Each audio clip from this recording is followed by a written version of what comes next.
Hello friends, हर हर महादेव। दोस्तों, बेटमा में चल रही 6वें दिन की श्री पिपलाद श्री महापुराण की कथा पूरी हो चुकी है। ये कथा गुरु जी के द्वारा इंदौर से लगभग 29 किलोमीटर की दूरी पर बेटमा में वाची जा रही है। आज की कथा में गुरु जी ने 12 ज्योतिर्लिंग का लाभ प्राप्त करने के लिए एक विशेष उपाय बताया है। साथ ही गुरु जी ने बेलपत्र वाला एक विशेष उपाय बताया है, जिसमें आपको बिना व्रत रखे, बिना उद्यापन किए अपनी मनोकामना पूरी करवाना है, जिसे आपको कल यानी 6 मार्च सोमवार को करना है। आज की कथा में गुरुजी ने बहुत उपयोगी जानकारी और नए उपाय पत्र बताए हैं।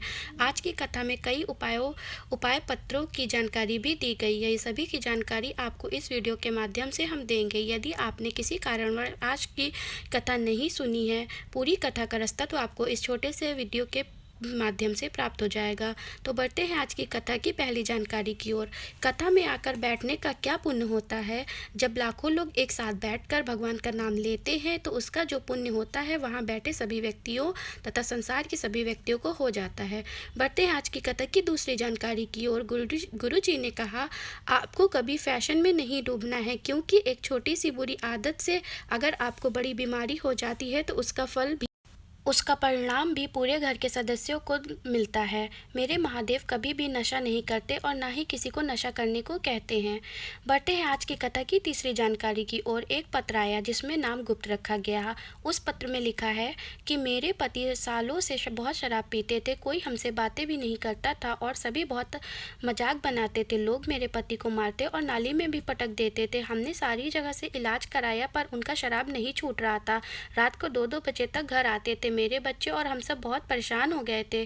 फिर किसी के कहने पर मैंने पशुपतिनाथ व्रत किया और शायद मुझसे कोई गलती हो गई, तभी मेरी मनोकामना पूरी नहीं हुई। फिर मैंने इससे दोबारा पशुपतिनाथ व्रत किया और दूसरी बार जब मुझे मेरे पति मंदिर छोड़ने गए, उस दिन से उन्होंने शराब पीना छोड़ दिया और आज तक उन्होंने शराब को हाथ भी नहीं लगाया है। उसी का आभार व्यक्त करने के लिए कथा पंडाल में आई हूँ। बढ़ते हैं आज की कथा की चौथी जानकारी की ओर। गुरु जी ने कहा, कई लोग कहते हैं भगवान शंकर भांग पीते हैं, उनका उज्जैन में श्रृंगार भांग और भस्म से होता है। तो इस पर गुरु जी ने कहा, आप लोग मेकअप में पाउडर और काजल लगाते हैं तो क्या उन्हें खाते हो?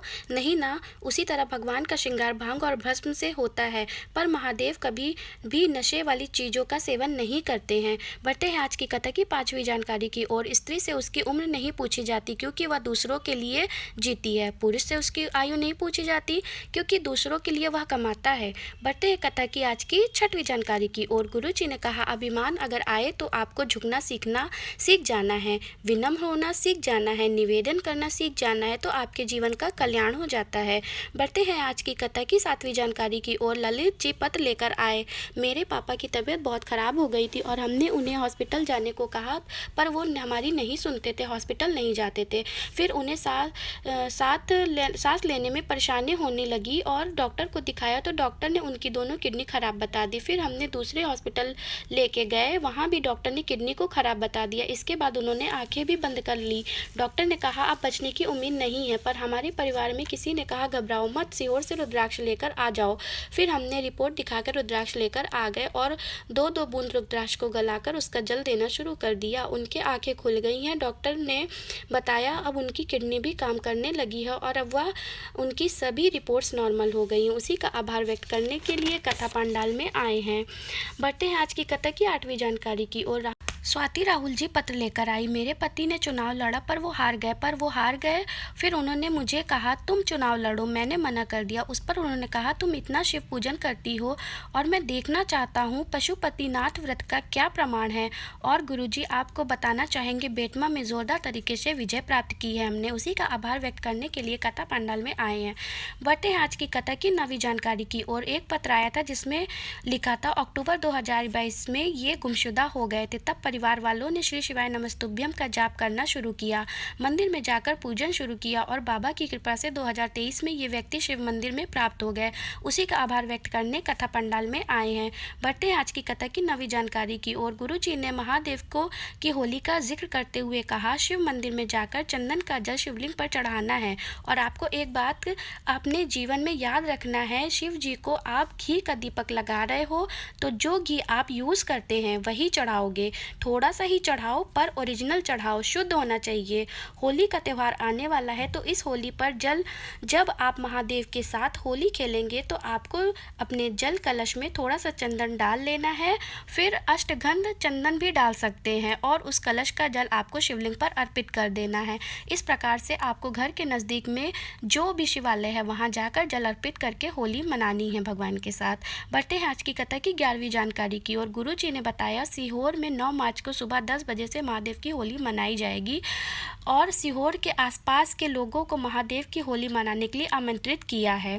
बढ़ते हैं आज की कथा की 12वीं जानकारी की ओर। एक बेलपत्र, उस बेलपत्र में एक चंदन की बिंदी और एक अक्षत का दाना रखकर भी अगर शिवालय में जाकर शिवालय पर शिवलिंग पर चढ़ा दी जाती है, कामना करते हुए जब बेलपत्र अर्पित करते हैं तो अपने व्रत किया हो ना किया हो, आपने उद्यापन किया हो ना किया हो, पर शिव आपको मात्र एक बेलपत्र अर्पित करने से फल प्रदान कर देते हैं। तो आज की कथा में गुरु जी ने बताया हुआ ये विशेष मनोकामना पूर्ति उपाय है जिसे आप कभी भी कर सकते हैं, पर अगर सोमवार, प्रदोष या मासिक शिवरात्रि पर करते हैं तो काफ़ी अच्छे फल प्राप्त होने की उम्मीद है। बस आपको एक बेलपत्र लेना है, उसी में बीच वाली पत्ती पर चंदन की एक बूंद लगाकर एक अक्षत का दाना उस पर रख देना है। फिर अपने मन की कामना करके शिवलिंग पर शिव शिवाय नमस्तुभ्यम मंत्र का जाप करते हुए भगवान के ऊपर अर्पित कर देना है। बेलपत्र की जो डंडी है वो जलाधारी की ओर रखे, तो इसी तरीके से आपको बेलपत्र अर्पित कर देना है। बढ़ता है आज की कथा की 13वीं जानकारी की ओर। कला गोयल जी पत्र लेकर आई। पिछले 4-5 साल से बैंक की तैयारी कर रही थी पर कुछ नहीं हो रहा था। किसी ने कहा तुम्हारे भाग में नौकरी नहीं है, किसी ने कहा तुम्हें पितृदोष है। मेरी माँ आपकी कथा सुनती थी। फिर मेरी माँ ने बेलपत्र पर शहद लगाकर शिवलिंग पर चिपकाने को कहा। मैंने यही किया और ऐसा करके एग्ज़ाम देने चली गई तो मेरा सिलेक्शन यहीं बेटमा में हो गया है। उसी का आभार व्यक्त करने के लिए कथा पंडाल में आई हूँ। बढ़ते हैं आज की कथा की 14वीं जानकारी की ओर। वट के पेड़ के नीचे जो शिवलिंग होता है वह वटकेश्वर महादेव कहलाता है। ये बहुत विशेष जानकारियाँ हैं, आप इसे ध्यान से सुनिएगा। वट के पेड़ के नीचे जो शिवलिंग होता है वह वटकेश्वर महादेव, पीपल के वृक्ष के नीचे जो शिवलिंग होता है वो पिपलेश्वर महादेव कहलाते हैं। भूल से भी यदि किसी तीर्थ स्थान पर नहीं गए हैं, आपने कोई गोदान भी नहीं किया है, आपने ब्राह्मण को भोजन भी नहीं कराया है, आपने किसी पवित्र नदी में स्नान भी नहीं किया है और भूल से अगर आप पिपलेश्वर या बटकेश्वर महादेव वाले शिवालय में आपसे जल चढ़ जाता है तो आपको इनका सबका फल प्राप्त हो जाता है। बढ़ते हैं आज की कथा की 15वीं और आखिरी जानकारी की ओर। जैसा कि कल 6 मार्च है और सोमवार का दिन है, तो सोमवार के दिन यदि आप अपनी समस्याओं के अंत के लिए गुरु जी के उपाय करना चाहते हैं तो आपको शूल टंकेश्वर महादेव का नाम लेकर ये उपाय करना है।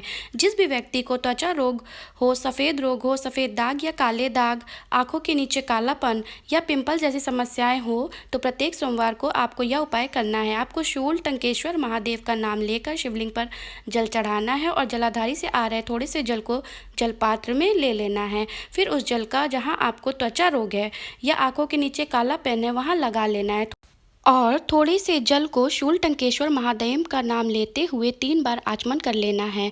जहां पर भी आपको ये समस्या है वहां पर आप इस जल को लगा सकते हैं। और यदि उपायों से लेकर मन में कोई सवाल है तो कमेंट बॉक्स के जरिए आप पूछ सकते हैं। यदि यह वीडियो थोड़ी भी उपयोगी लगी हो तो वीडियो को लाइक करें और कमेंट बॉक्स में हर हर महादेव जरूर लिखें। हर हर महादेव, जय शिव शंभू।